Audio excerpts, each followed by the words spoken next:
Hello guys, this is Jeric from Jeric TV. Okay, for today's video, tuturuan ko kayong mag-download at mag-install ng Microsoft Office Professional ng free, legal, hindi siya crack, hindi siya pre-activated or pre-crack. Legal siya guys at free. So, let's start by opening a browser. Any kind of browser will do. So, sa aking video, ang tutorial ko, Google Chrome. Pumunta lang ako sa Google. Then, search natin yung dito yung Office Deployment Tool. Again guys, search natin yung Office Deployment Tool. Yan. May lalabas na ganito guys. Ito yung i-click natin, Download Office Deployment Tool from Official. So, click natin, pag-open. Yan. Mapupunta tayo guys, dapat ganitong lumabas. Set lang natin sa English, wag na lang natin palitan. Then, click natin yung download. Click natin yung save. Ito guys. After that, gumawa naman tayo ng folder. So, dito sa video ko, lalagay ko siya sa desktop.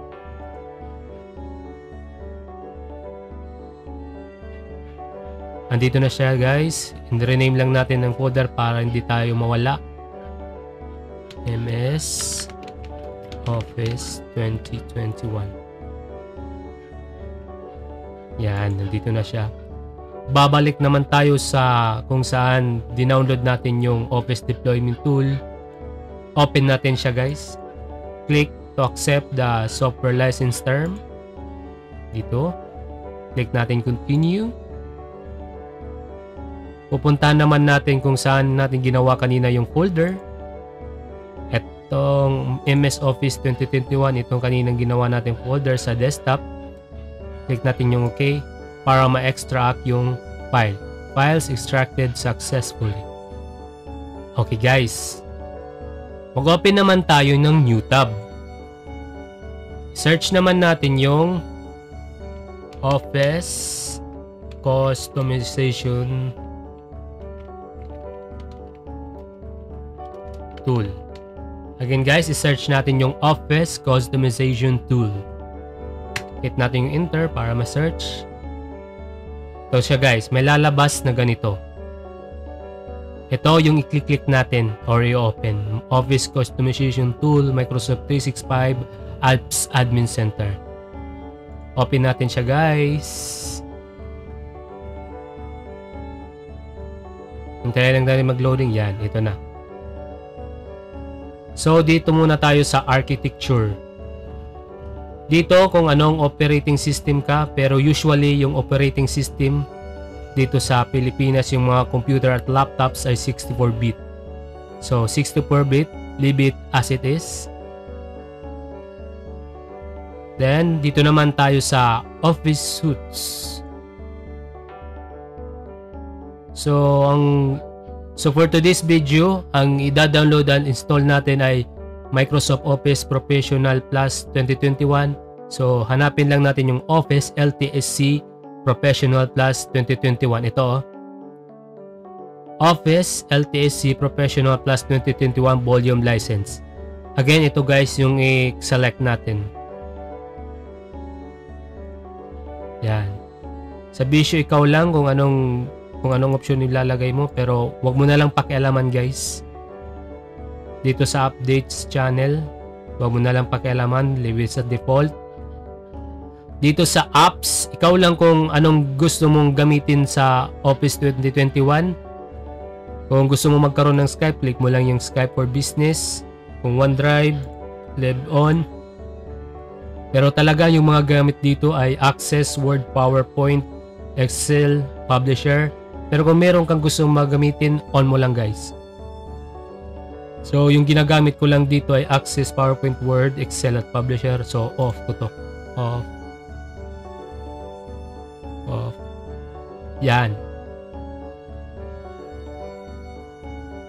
Then, dito sa language, next, click tayo. English, select natin siya English guys, select language English. Yung baba default na lang. Dito sa installation, default na rin. Dito sa updates and upgrade, off mo na lang to guys. Off mo na lang. Next, license and activation, kailangan naka-KMS. Next, general, pabaya mo na rin as default. So, dito na tayo sa last. Hanapin lang natin yung finish button. Scroll down. Scroll down. Yan, ito guys. Click natin yung finish. Yan. Done na tayo. Ngayon, i-export na natin siya guys. Ito. I-click natin yung export. Piliin natin yung ikatdalawa. Again guys, piliin natin yung ikalawa. Itong Office Open XML formats. Then click natin yung OK. Click natin yung license agreement. I-check natin. Then export. Save natin siya guys.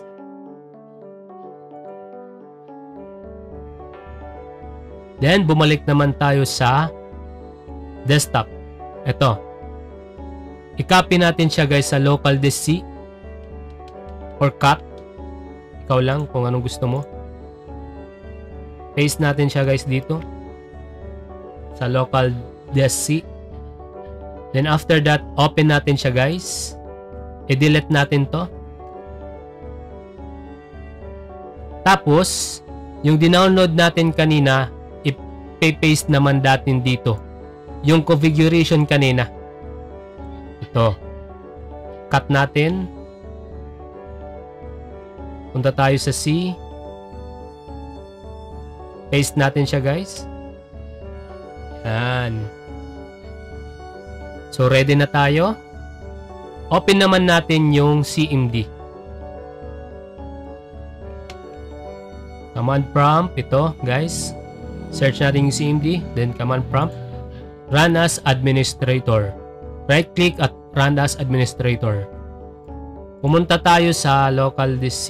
Kanina kung saan yung file natin. Ito, open natin. Kailangan nakaganito guys ha. Configuration setup.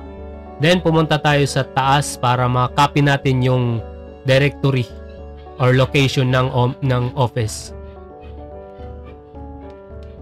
Copy natin to siya guys. Punta tayo dito. Type natin CD space. Yan. I-paste natin. CD space, das i-paste natin yung location kanina na nakopy. Again guys, dapat exact location para ma-install at download natin yung Microsoft Office 2021. Click natin yung enter, tapos ganito yung lalabas. Again guys, pag nakapunta tayo dito, ibig sabihin successful yung tinype nating command. Napunta na tayo sa kung asaan yung setup at configuration. Ngayon guys, i-type naman natin yung setup / configure configuration.xml. Dapat yung configuration parehas yung name dito. Then, i-click natin yung enter. Ito na siya guys. We're getting things ready. Hintayin lang natin siya guys. So, ayan guys. Hintayin lang po natin siya guys ma-download at ma-install. So yun guys, you're all set. Office is installed now.